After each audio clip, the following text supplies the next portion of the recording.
can hit record now. You We're want good. the clap thing? What? So it syncs the audio, so you just clap. Oh. There we go, that works. Actually clap. Yeah. That's cool. All right, so welcome to the unnamed show. I don't have a name for it yet. I'm joined by my guest, Jason. What's going on? Why don't you tell us about yourself, Jason? What do you do here? My name is Jason the Freitas. I run this car group that you see behind us in Orangeville called Northrides Orangeville. Thanks, baby. Small little car group that's turned into something of a decent size. You know, we meet up once a week, hang out, whether it's good weather, bad weather, just to talk cars, catch up on each other, see how everybody's doing. It's a very relaxed environment. We try to keep things calm, inviting, and welcoming to everybody. Right. So I'm going to ask you, what do you drive? Why do you drive it? And what's your dream car? All right. So, what do I drive? Is the Death Trap. 1974 MG Midget that, believe it or not, a 6-foot guy fits in. Why do I drive it? Because it was cheap and I wanted a car. I've had a bunch of old cars, 71 Mercedes W108, 71 Volkswagen Fastback, 90 Miata. And after a couple years, I always get bored of a car and I try something else. So I have a long list of cars that if one pops up for a cheap enough money, I end up picking it up. As was the case with this MG that I got for $3,000. Got it running, going, and it's been a blast. I love it. Dream car, 2 cars. Mercedes Gullwing, which will never happen, and a Lamborghini Countach, which also will never happen. I mean, if you put your mind to it, yeah, I gotta sell a lot of possible, stickers. Right? Come on, guys, buy some stickers.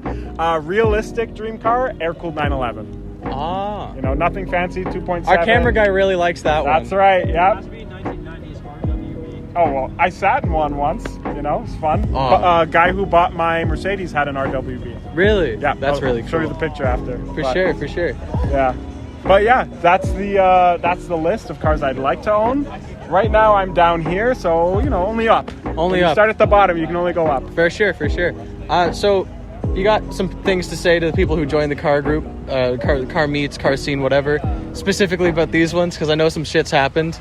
And I guess if you want to make like a public statement to those people, For sure. tell them to go fuck themselves, maybe. No, I understand because I've been there too. Everybody gets excited when they have their car out. There's people watching, all of that. That being said, there's a time and place for that. Yeah. And the park and chill meets, especially the ones here at Northrides, are not the time or place. We do cruises where you can let loose a little bit more if you want. There's track days that friends of ours host basically every week at Mossport and other tracks.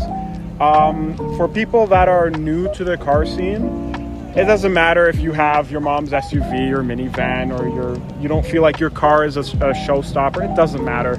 The best thing you can do is just show up to a meet, get to know some people, and that'll help motivate you to pick a car, do up the car that you have. Like, there's so much to the car community that isn't just look at this car with 10 trophies. Like, half the meets I go to, the Lambos, the this, that, you see them all the time. What somebody does to their own car, the time and effort that they put into their Civic, their Golf, their whatever, that's what's important. And hearing their story and why they chose to drive that car and what it means for them. Like, for a lot of people, that's their solace, that's their happy place. Yeah. You know? For example, I started coming to the meets in a 2007 Pontiac G5. There you go. Right? And I hope you felt welcome, right? Oh, for sure. Like, Yeah. everyone would make jokes about it, but I also made jokes about it. 'cause There you go. I bought it for $500 and it was a piece of shit, you know? Yeah, exactly. But Can't laugh at yourself. Who can you yeah, laugh at, and right? you got to start somewhere. Absolutely. Speaking of starting somewhere, what was your first car? First car was my fastest car, 2007 Mark V GTI. And every single car has been halving the horsepower since then. And you got rid of that? Yeah, well, I sold it and the guy crashed it a week later. Oh, that's just sad. Yeah. That's kind of sad. Yeah, it is Man. what it is. You know? Yeah. Well, But yeah. I can't complain. I've had a lot of cars since. The GTI, 1990 Miata, 2000 Civic, a couple Toyota Camrys, the old Mercedes. I had a Volkswagen Cabrio at one point. A little bit of everything. What's the highest kilometers that has come on a car that you've purchased? 450,000 kilometers on my Camry, and the transmission Jesus blew up. And then Christ. instead of spending $3,000 to fix the transmission, I spend way too much money on a brand new Wrangler that is now a money pit in its own way. So, Well, that's the thing with cars. yeah, They're just money pits. you never learn. When you get older, your toys get bigger and That's more it. expensive. Yeah, 100%. Except for the midget, they get smaller.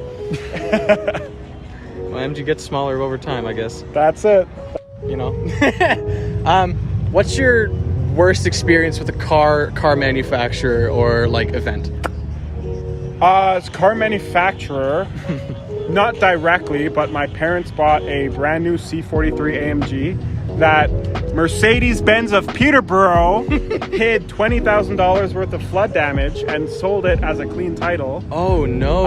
And basically we had to threaten to sue them because it was clean title, basically had to lemon law the car. It's worse than I thought it was going to Yeah, be. I thought it you were was going to be like, pretty bad. oh, you know, like I got a Subaru and the head gasket's blue No. and I hate the Subaru. No. Myself, car-wise, But it was an AMG. it was an AMG. Sheesh. And it was a piece of shit. Other than that, let's see. My Mercedes, I lost all brakes on the highway. Almost caught fire in my Volkswagen. It was air cooled. I'm on the Burlington Skyway and I look behind me and there's a bunch of smoke. Thankfully it didn't catch fire. It was very close to. My clutch went when I was in traffic. Oh, Jesus. My 1980 something Cabrio wouldn't start when I was trying to sell it. So that sucked. Didn't make the sale. But other than that, peaches. Peaches. Been nice. great. Have you ever run out of gas while driving? Sort of. Sort of. The gauge was full, Right? but I didn't have gas in it, and that was in the MG.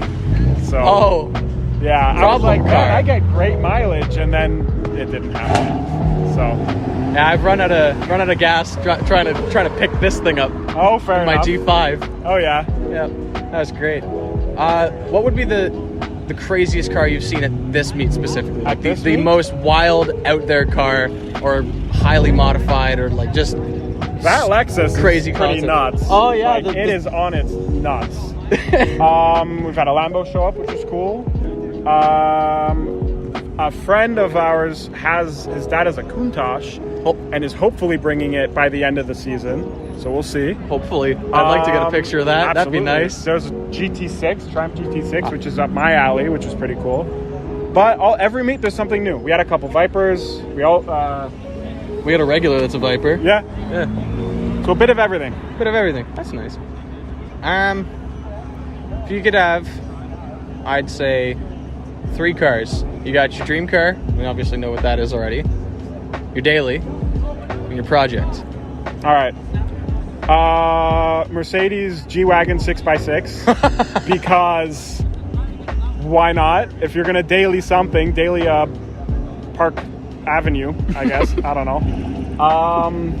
Project car 1959 Cadillac Coupe de Ville, I think it's called. The Coupe de Ville. Yeah, the big flares in the back. Oh yeah.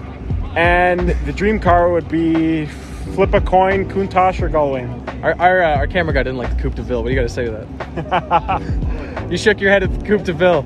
No, I was really confused on the flare that went off. Oh. But Didn't yeah, even notice that. so that would be my 3. Fair enough. Can you tell I'm new at this? Sorry? Can you tell I'm new at this? No, hey, you gotta start somewhere. I started these meets where it was like 3 guys. I'm like, hey. Oh what's yeah, everybody that's a doing? good question. How did you like?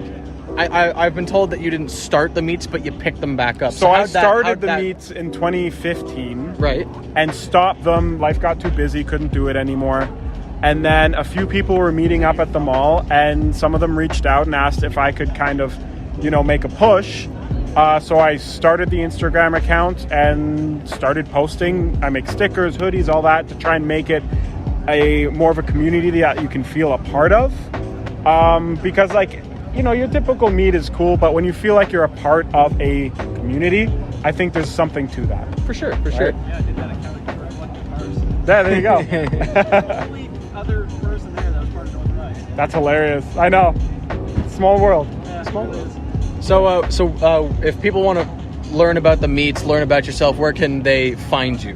Northrides Orangeville on Instagram, as well as northridesorangeville.com. I've got a blog set up there where I'm going to be doing some write-ups on people at the meets and other people in the Ontario car community. On the Instagram account, you can see every meet has a video posted of some of the cars, the people, and kind of the vibe that we try to give out. And bring whatever you want. People show up in about power wheels, skateboards, they walk over. Don't think that you need a showstopper. Unless it's that transforming Unless car. it's that transforming robot Segway. That, you win all the trophies. All right. So for our final question, I got to ask, if someone comes up to you and asks you, what would you do if, you know, you're losing motivation on a project or you're just not feeling it? What would you say to them to kind of bring them back into getting motivation into their own project, whether it's a car or art or whatever? Well, if you're feeling unmotivated for something, the best thing I would suggest is put yourself in an environment with like-minded people. Thank you. Put yourself in an environment with like-minded people, whether that's at a meet or if you're unmotivated to go to the gym, get your ass to the gym. You know, whatever it may be, putting yourself in that environment and physically being there, that's the most important thing you can do. Half the battle of anything is taking that first step and showing up. If you show up, it's only up from there. You will meet like-minded people. You will make friends. Don't be shy. Show up, get out of your car. Don't just sit in your car at the meet and go talk to someone. You might meet your next best friend. For sure.